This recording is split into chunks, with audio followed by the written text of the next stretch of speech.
Bonjour et bienvenue pour ce cycle année 2000 où on va parler notamment de deux groupes qui ont marqué le début des années 2000, notamment les White Stripes et les Strokes.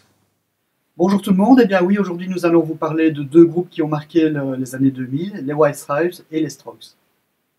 Alors on se retrouve avec les White Stripes dans la fin des années 90, un groupe qui va voir le jour à Detroit, une ville américaine connue pour son industrie de l'automobile, mais aussi évidemment pour avoir vu la naissance de groupes comme les Stooges d'Iggy Pop ou encore MC5, qui seront des groupes qui vont être une influence évidemment pour les White Stripes. Les White Stripes qui vont défendre dès le début un son garage rock très minimaliste, aussi bien au niveau des compositions qu'au niveau du jeu, qu'au niveau aussi de l'enregistrement, qui se veut volontairement un peu sale, comme ça, assez simpliste. C'est un retour, si vous voulez, aux racines même du rock. Alors ce groupe au début est composé de Jack White et Meg White qui sont au départ mariés, c'est un couple qui va cependant rapidement se séparer mais continuer la musique, et d'ailleurs quand ils vont connaître le succès international ce sera déjà un groupe séparé, et ce succès international ils vont le connaître grâce à l'album Elephant sur lequel on va retrouver un énorme titre qui s'appelle Seven Nation Army, qui illustre bien d'ailleurs ce côté extrêmement simpliste finalement du son des White Stripes, qui sont juste deux, guitare, batterie, chant, c'est tout. Il n'y a rien d'autre, pas énormément de fioritures.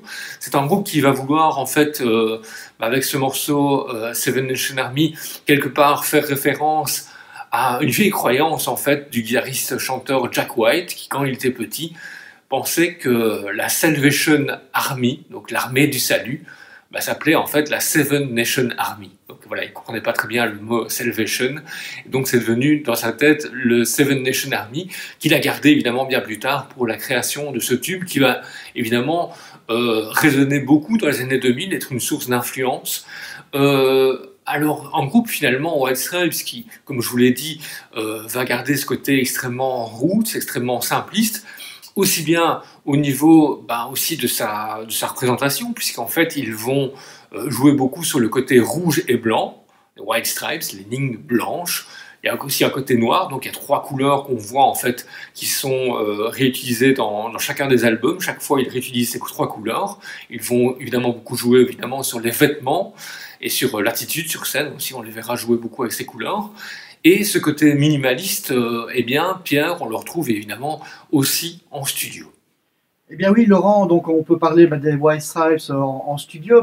Qu'est-ce que cela va donner? Eh bien, ce groupe va véritablement revenir en arrière en utilisant du matériel vintage. Et pour ça, il va aller dans un studio très particulier qui s'appelle le Tourag Studio, qui est un studio dirigé par un certain Liam Watson, qui est passionné de son, qui va véritablement aller rechercher des anciennes consoles, des anciennes machines à bande, tout du matériel vintage dans des anciens studios à Londres. Et ça, à la fin des années 90, à un moment où la plupart des studios se tournent vers la technologie digitale, où la plupart des studios investissent vraiment dans du matériel très performant. Eh bien, ce Liam Watson, lui, va avoir l'idée de faire tout l'inverse, c'est-à-dire de créer un studio avec de l'ancien matériel, avec des anciennes machines qui vont permettre d'avoir un son qui va se démarquer du reste des studios.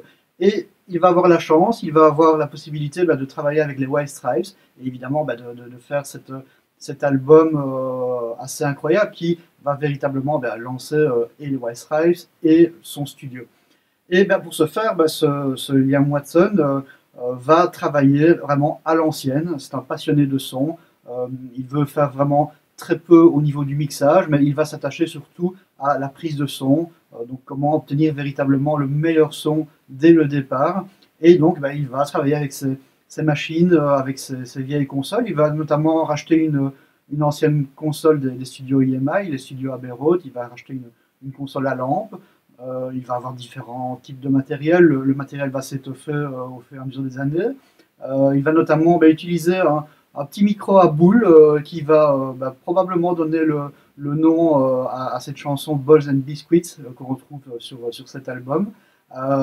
Comme quoi, certains objets peuvent après susciter des notes créatives au niveau des morceaux. Et donc, avec tout ce matériel vintage, mais évidemment, il va contribuer à créer ce son des White Stripes, hein, ce son véritablement épais, un peu distorsionné, un peu saturé, qui donne toute la puissance au groupe. D'autres groupes vont passer par ce Tourek Studio à Londres. On peut citer Metronomy, Supergrass, même Electric Wizard, dans un tout autre style qui est vraiment le metal doom. Mais voilà, tous ces groupes ont un point commun, c'est ce son à l'ancienne qui est véritablement traité pour être grossi et pour avoir cette touche particulière. Autre groupe qui va marquer les années 2000 et aussi un certain retour à une forme de minimalisme, c'est ici non pas à Detroit mais bien à New York, c'est un groupe qui porte le nom de The Strokes. Alors ces The Strokes évoluent autour du chanteur Julian Casablancas et vont sortir en 2001 un album qui va beaucoup marquer le début de la nouvelle décennie et ce nouveau siècle aussi, c'est l'album Illicit. Illicit qui est un album avec des morceaux très très courts, comme ça, très directs, quelque part de par leur format très très court de titres, ils peuvent rappeler, d'ailleurs ils le revendiqueront eux-mêmes, l'influence d'un autre groupe new-yorkais qui sont les Ramones, les Ramones qui avaient aussi proposé des morceaux très très directs, comme ça, avec un format de 2 minutes 30, 3 minutes.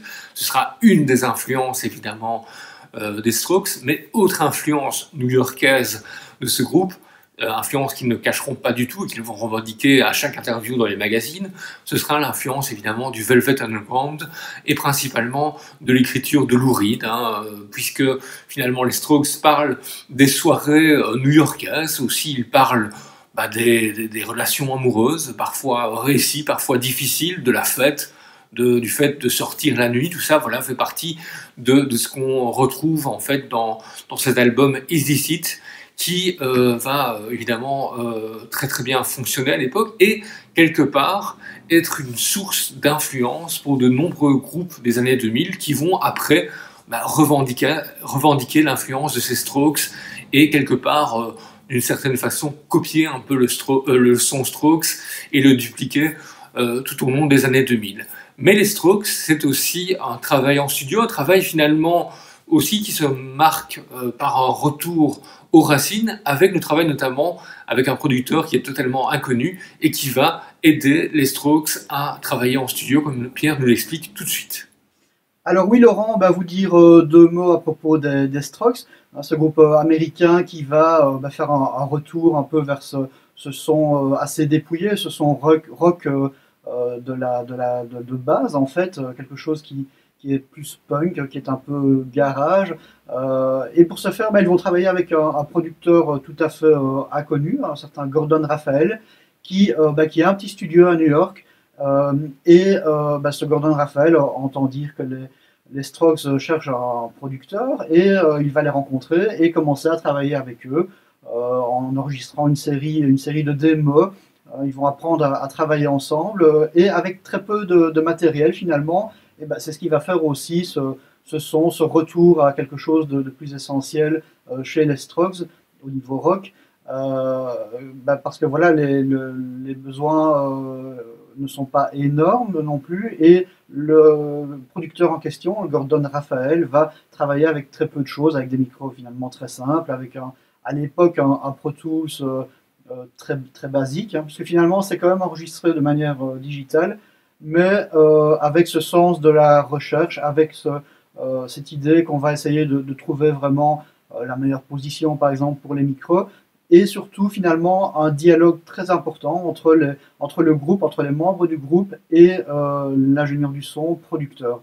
Et ça voilà, c'est aussi une manière très particulière de travailler. Ce ne sont pas des stars qui débarquent et qui vont mettre la voix sur la musique qui a déjà été enregistrée et passer du temps entre différents studios. Non, ce sont des gens qui vont véritablement travailler ensemble, faire beaucoup d'enregistrements, beaucoup d'essais pour avoir finalement le son qu'ils veulent et obtenir le meilleur résultat finalement avec très peu de choses.